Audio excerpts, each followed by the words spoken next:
اب میرے بھائیوں اگلی جو آیت ہے نا سورہ البقرہ کی آیت نمبر 164، اسے آیت الآیات کہا جاتا ہے، اس کا نام ہے ایسی آیت جس میں اللہ کی کئی آیات بیان ہوئی ہیں، اللہ کی قدرت کی نشانیاں، سائنس آف گاڈ، ایک نہیں بے شمار۔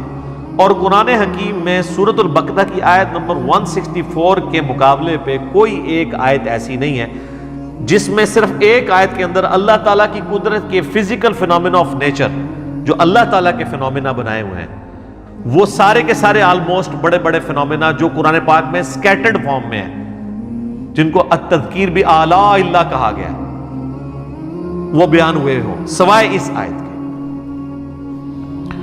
ان فی خلق السماوات والارض، بے شک آسمانوں اور زمین کی تخلیق میں، واختلاف اللیل والنہار، اور رات اور دن کے آنے جانے میں، والفلک التی تجری فی البحر، اور کشتیوں کے جہازوں کے سمندروں میں چلنے میں، بما ینفع الناس، جو کہ لوگوں کے نفع کے لیے چلتی ہیں، یعنی وہاں سے سی فوڈ جو ہے وہ شکار کیا جاتا ہے۔ وما انزل اللہ من السماء من ماء، اور اللہ تعالیٰ جو نازل فرماتا ہے آسمان سے پانی، فاحیا بہ الارض بعد موتها، اور پھر اس پانی کے ذریعے مردہ زمین کو زندہ کر دیتا ہے، یعنی سبزہ اگا دیتا ہے اس پانی کے ذریعے۔ وبث فیہا من کل دابہ، اور اللہ تعالیٰ نے جو زمین میں ہر طرح کے جانور پھیلا دیے ہیں۔ وتصریف الریاح، اور ہواؤں کے بدلتے رہنے میں، والسحاب المسخر بین السماء والارض، اور بادلوں میں جو کہ اللہ تعالیٰ کے حکم کے پابند ہیں، آسمان اور زمین کے اندر جو سسپینڈڈ ہیں بادل، لآیات لقوم یعقلون، اس کے اندر اللہ تعالیٰ نے آیات رکھی ہیں ان لوگوں کے لیے جو اپنی عقل استعمال کرتے ہیں۔ دیکھ لیں کتنی نشانیاں اللہ تعالیٰ کی قدرت کی اس میں گروائی گئی ہیں۔ نمبر 1 آسمان اور زمین کی تخلیق، نمبر 2 رات اور دن کا آنا جانا، نمبر 3 جہازوں کا سمندروں میں چلنا اور اس کے ذریعے سی فوڈ کا حاصل کرنا، نمبر 4 آسمان سے پانی کا برسنا، نمبر 5 اس پانی کے برسنے سے زمین کو اللہ نے مردہ ہونے کے بعد دوبارہ سے زندہ کر لیا، نمبر 6 زمین میں ہر طرح کے جاندار پھیلا دیے، لو جی سب کچھ کور ہو گیا، نمبر 7 ہواؤں کے چلنے میں جو کہ بادلوں کو لے کے آتی ہیں، اور نمبر 8 بادلوں کا آسمان اور زمین کے درمیان جو ہے وہ سسپینڈڈ ہونا، جس کے ذریعے اللہ تعالیٰ بارش برساتا ہے۔ یہ سب کی سب اللہ تعالیٰ کی قدرت کی نشانی ہے، یعنی جس میں ذرا سی بھی عقل ہے اللہ تعالیٰ ہمارا ہے، وہ ان چیزوں کو دیکھ کے رزلٹ پہ پہنچ جائے گا کہ یہ کسی کے کرنے سے ہو رہا ہے۔ God is the only explanation of all the physical phenomena in this universe۔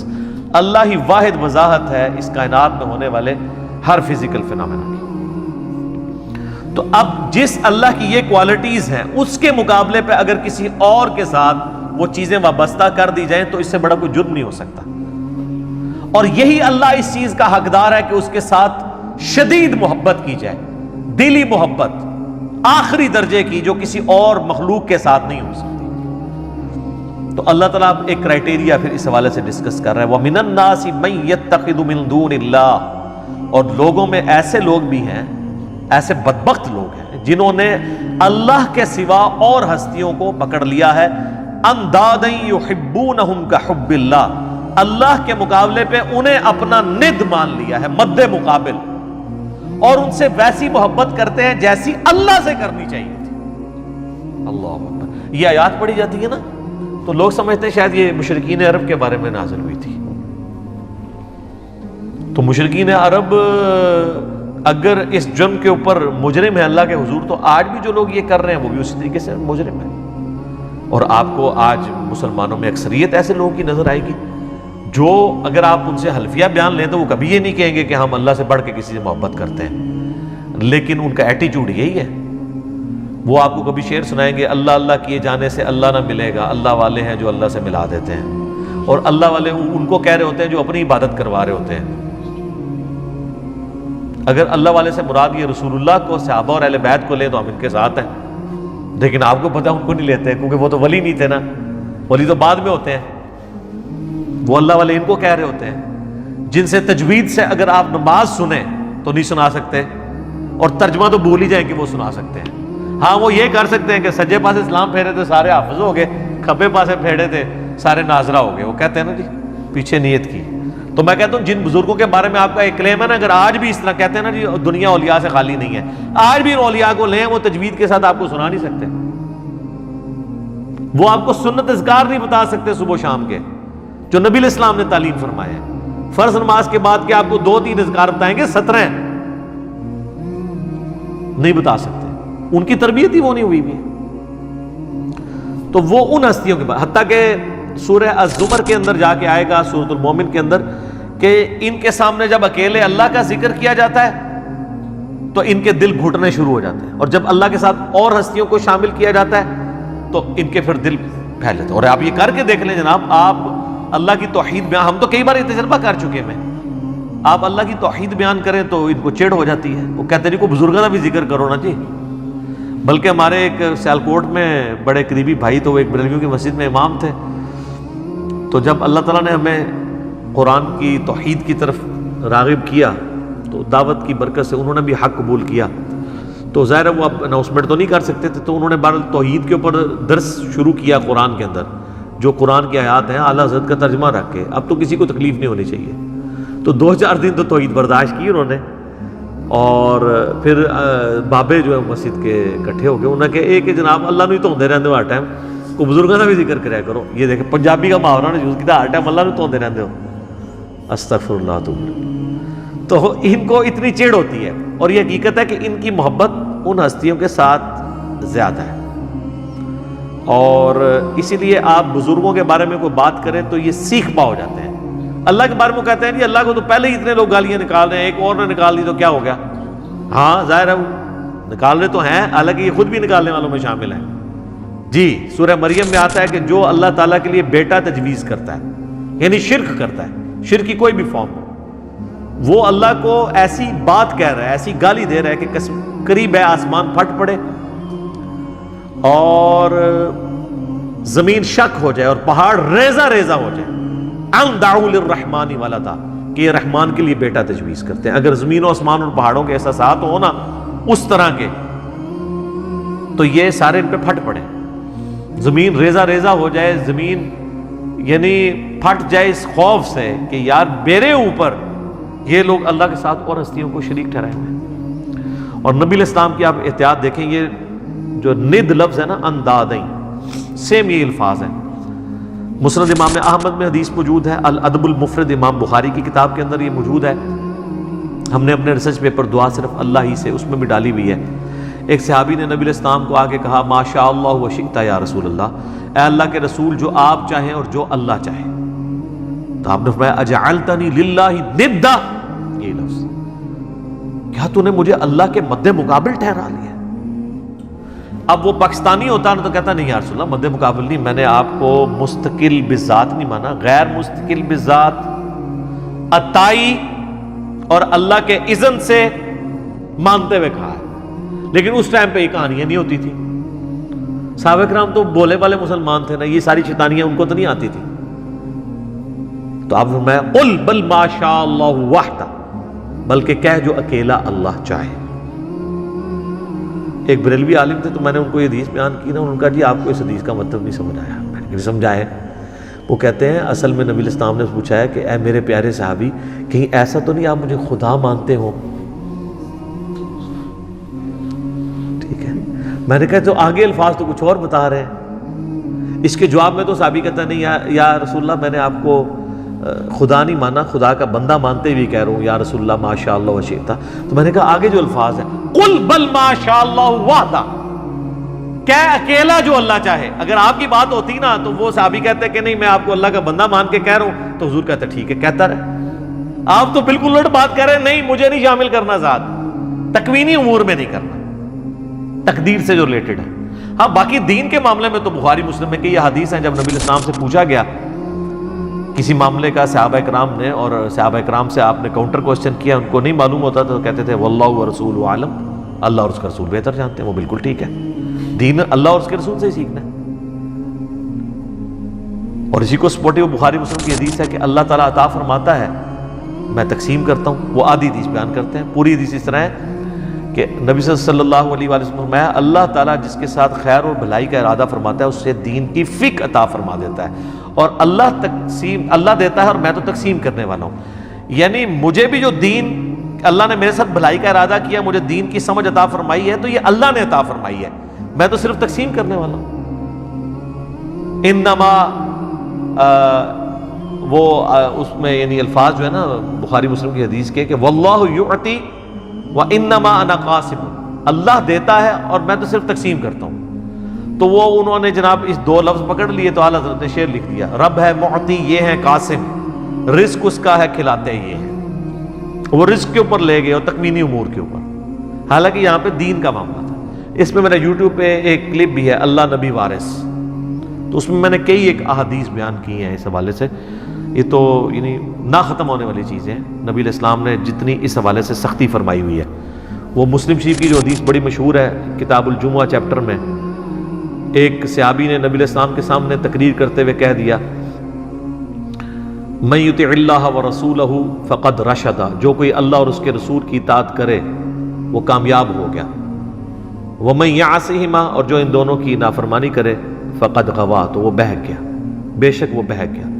نبی علیہ السلام کو بڑا غصہ آیا، فرمایا بئس الخطیب انت، کتنا برا خطیب ہے تو نے یہ کیوں کہا جو ان دونوں کی نافرمانی کرے؟ تجھے کہنا چاہیے تھا وَمَن يَعْصِ اللَّهَ وَرَسُولَهُ فَقَدْ غَوَىٰ، جو اللہ اور اس کے رسول کی نافرمانی کرے وہ گمراہ ہوا، وہ بہک گیا۔ اب اس سے ابھی آگے یہ کہہ سکتے تھے کہ یا رسول اللہ میں نے یہ بات تو پہلے کر دی ہے، میری بات آؤٹ آف کانٹیکسٹ نہیں ہے، میں کانٹیکسٹ کے ساتھ بات کر رہا ہوں۔ جب میں نے یہ کہہ دیا کہ جو اللہ اور اس کے رسول کی اطاعت کرے وہ کامیاب ہوا اور جو ان دونوں کی نافرمانی کرے وہ ناکام ہوا، تو اس میں تو لٹریچر میں تو کوئی خرابی نہیں ہے، آؤٹ آف کانٹیکسٹ بھی نہیں ہے، اس میں کیا مسئلہ ہے؟ اور حقیقتاً یہ وہ اپنا مقدمہ لڑ سکتے تھے، لیکن ان کو پتا تھا سامنے امام الموحدین ہے صلی اللہ علیہ وآلہ وسلم۔ یہ وہ ہیں جو کتابوں کے خدا کے ریپریزنٹیٹیو ہیں، بابوں کے خدا کے ریپریزنٹیٹیو نہیں ہیں۔ اور ابو داؤد میں آگے الفاظ ہیں، آپ فرمایا قم اذهب، اٹھو ادھر سے نکل جا۔ اتنا آپ علیہ السلام کو جلال آیا اس حوالے سے، لیکن آپ کے وہ صوفیاء کہتے ہیں ہک ہے ہک ہے ہک ہے، جڑا ہک کی ڈوں آنکھیں وہ کافر اور مشرک ہے، جو ایک کو دو کہہ دے وہ کافر اور مشرک ہے۔ حالانکہ ایک نو ڈو کہنے والا ہی موحد ہے۔ حادث کو قدیم سے الگ کرنے کا نام ہی توحید ہے، خالق کو مخلوق سے الگ کرنے کا نام ہی توحید ہے۔ تو اللہ فرماتا ہے کہ یہ ان لوگوں کی حالت ہے کہ یہ اللہ کے مقابلے پہ اور ہستیوں سے ایسی محبت کرتے ہیں جو اللہ سے کرنی چاہیے۔ والذین آمنوا، اور جو لوگ ایمان والے ہیں، اشد حبا للہ، ان کی تو شدید ترین محبت اللہ کے ساتھ ہوتی ہے، اور اس لیول کی محبت ہوتی ہے کہ جامعہ ترمذی میں حدیث ہے، نبی علیہ السلام نے فرمایا کہ اللہ تعالیٰ سے محبت کرو کہ اس نے تمہیں نعمتوں سے نوازا ہے، اور مجھ سے اس لیے محبت کرو کہ میں اللہ کا رسول ہوں، اللہ کی نسبت کی وجہ سے، اور میرے اہل بیت سے محبت کرو کیونکہ ان کی نسبت میرے ساتھ ہے۔ یہ ہمیں چین بتائی گئی ہے۔ یہ کہتے ہیں جی وہ شیخ احمد سرندی جن کو مجدد الافسانی کہتے ہیں، وہ کہا کرتے تھے میں تو اللہ کو مانتا ہی اس لیے ہوں کہ وہ نبی کا رب ہے، حالانکہ قرآن میں بالکل اور بات ہے، یہ الٹ بات کی ہے۔ قرآن تو کہتا ہے لَقَدْ مَنَّ اللَّهُ عَلَى الْمُؤْمِنِينَ إِذْ بَعَثَ فِيهِمْ رَسُولًا، یہ اللہ کا احسان ہے کہ اس نے مومنین میں رسول کو بھیجا ہے اپنی شناخت کے لیے۔ یہ الٹی گنگا لے کے چلتے ہیں، اور پھر ظاہر ہے یہ باتیں تو بکتی ہیں۔ پھر انبیاء کی شان میں غلو کرنا تو بکتا ہے نا جی، عیسائیت میں بکا ہوا ہے نا، آپ دیکھ لینا۔ تو اللہ تعالیٰ نے ایک مخلوق کا معاملہ ہی ایسا رکھا ہے کہ یہ اگر امتحان نہ ہو مخلوق کی کوالٹیز کا تو اللہ کے ساتھ کوئی اور شریک ہی نہ ٹھہرایا جائے کسی کو، تو اسی لیے لوگ پھر شریک ٹھہراتے ہیں نا۔ اور نبی علیہ السلام کی پھر حدیث صحیح بخاری میں دیکھنا، میری شان کو اس طرح بلند نہ کرنا جس طرح نصارہ نے اپنے پیغمبر کو اتنا بلند کیا کہ ڈیوینٹی میں کلیم کر دیا، میں اللہ کا بندہ اور اس کا رسول ہوں، مجھے اللہ کا بندہ اور اس کا رسول ہی کہنا۔ یہ نبی علیہ السلام کس کو سنا رہے تھے؟ انہی کو سنا رہے تھے جنہوں نے کام ڈالنا تھا، جو آج تک ماننے کے لیے تیار نہیں ہے. تو اللہ فرماتا ہے شدید ترین محبت اہل ایمان کی اللہ کے ساتھ ہوتی ہے. بخاری مسلم میں حدیث ہے اس نے ایمان کی علاوت چکھ لی جس کے لیے اللہ اور اس کا رسول ساری دنیا سے بڑھ کر محبوب ہو جائے. نمبر 1 یہ. نمبر 2 دوستی اور دشمنی کا معیار اللہ کی ذات. اور نمبر 3 کفر کی طرف لوٹایا جانا اس کے لیے اتنا ہی مشکل ہو جائے جتنا زندہ آگ میں جلنا. وہ جلنے کے لیے تیار ہو جائے لیکن کفر نہ اختیار کرے تو اسے ایمان کی مٹھاس مل جائے گی. اب اللہ تعالیٰ غصہ فرما رہے ہیں ان کے اوپر کہ جو لوگ اس طرح کی محبت رکھتے ہیں نا اللہ کے مقابل اور ہستیوں کے ساتھ, تو اللہ بتا وَلَوْ يَرَى الَّذِينَ ظَلَمُوا إِذْ يَرَوْنَ الْعَذَابَ, کاش یہ ظالم لوگ وہ وقت دیکھ لیں جب یہ اپنی آنکھوں سے عذاب کو دیکھیں گے أَنَّ الْقُوَّةَ لِلَّهِ جَمِيعًا, تو قیامت کے دن ان کو یہ پتہ چل جائے گا کہ ساری قوتوں کا مالک تو اللہ ہے. آپ بے شک کہتے رہے میں اس ٹائم تک جنت ہی نہیں ورنہ جو تک سارے نہ لے جائیں. ہاں دوزخ میں کے لیے یہ شرط ہو سکتی ہے کہ جن کو میں نے گمراہ کیا جب تک میں دوزخ میں ان کو نہیں لے جاتا تو میں نے دوزخ میں جانا, یہ تو بات بالکل ٹھیک ہوگی. جنت اللہ کوئی نہیں پائی جی. بخاری مسلم میں حدیث ہے میری بیٹی فاطمہ اس بات پہ نہ اکڑنا کہ اللہ کے نبی کی بیٹی ہو, اگر اللہ نے پکڑ لیا تو میں اللہ کے حضور تیرے کچھ کام نہ آؤں گا. پھر حضور نے اپنے چچا کو بھی کہا کہ عباس میرے چچا میرے مال سے جو لینا ہے لے لے, اے میری پھوپھی صفیہ میرے مال سے جو کچھ لینا ہے لے لے, اگر اللہ نے پکڑ لیا میں تیرے کچھ کام نہیں آؤں گا. وَأَنَّ اللَّهَ شَدِيدُ الْعَذَابِ, اور بے شک اللہ تعالی عذاب دینے میں بہت سخت ہے. تو یہ قیامت والے دن ہی پتہ چلے گا کہ اللہ تبارک و تعالیٰ اپنے معاملات میں کتنا سخت ہے. جب یہ عذاب دیکھیں گے تو ان کو خود پتہ چل جائے گا, اور اس وقت ان کی حال کیا ہوگی. ابھی تو یہ بابوں کے نعرے مار رہے ہیں نا, ادھر انہوں نے کہنا یا اللہ بابا نو پہلے جڑا نا چونک دو زخیش. وہ کیسے اذ تبرأ الذین اتبعوا من الذین اتبعوا, جب بیزار ہو جائیں گے وہ لوگ جن کی تابعداری کی گئی ان سے جو تابعداری کرتے رہے. ظاہر ہے وہ بیچارے کیا کریں گے, ادھر تو دنیا میں لیڈر بنے ہوئے تھے, کہتے تھے ساڑھے مرید ہو جاؤ تو جنت میں لے جائیں گے. تو اللہ تمہارا یہ سارے جو بزرگ بابے ہیں نا وہ اپنے مریدوں کہیں گے بھائی اپنا اپنا مرضی نبھاؤ, سانوں تو اپنی فکر پئی ہے آج. جب وہ عذاب دیکھیں گے وَتَقَطَّعَتْ بِهِمُ الْأَسْبَابُ, ان کے سارے تعلقات آپس میں ٹوٹ جائیں گے, پیری مریدی ختم, بیعت ٹوٹ جائے گی, تجدید بیعت بھی نہیں ہو سکتی. وَقَالَ الَّذِينَ اتَّبَعُوا, تو پھر جب وہ یہ مرید یہ دیکھیں گے نا جو اتباع کرنے والے تھے وہ کہیں گے لَوْ أَنَّ لَنَا كَرَّةً, کاش ہم دنیا میں ایک دفعہ دوبارہ چلے جانا, پھر تو ہم پوچھ لیں گے تسی تاڑے نعرے مار مار کے تو چندے دے دے کے. فَنَتَبَرَّأَ مِنْهُمْ كَمَا تَبَرَّؤُوا مِنَّا, تو ہم بھی تم سے بیزاری دنیا میں ظاہر کریں گے جس طرح آج تم ہم سے بیزار ہو رہے ہو نا. اگر دنیا میں دوبارہ جانا نصیب ہو جائے نا تو ہم اب دنیا میں گئے نا تو ہم انجینئر صاحب کی ویڈیوز ہی دیکھا کریں گے. ظاہر ہے یہ نعرہ کون لگا رہا ہے کہ نہ میں وابی نہ میں بابی, میں ہوں مسلم علمی کتابی. بابوں سے لانے برات کون کروا رہا ہے؟ جو نبی علیہ السلام کی مبارک دعوت کو لے کے چل رہا ہے اور آپ سے ریکویسٹ کرتا ہے کہ مرنے سے پہلے اے مسلمان کر لے اس پہ غور, کتابوں کا خدا اور ہے بابوں کا خدا اور. اچھا وہ یہ کہیں گے یار یہ تو کافروں کے بارے میں آیات ہے.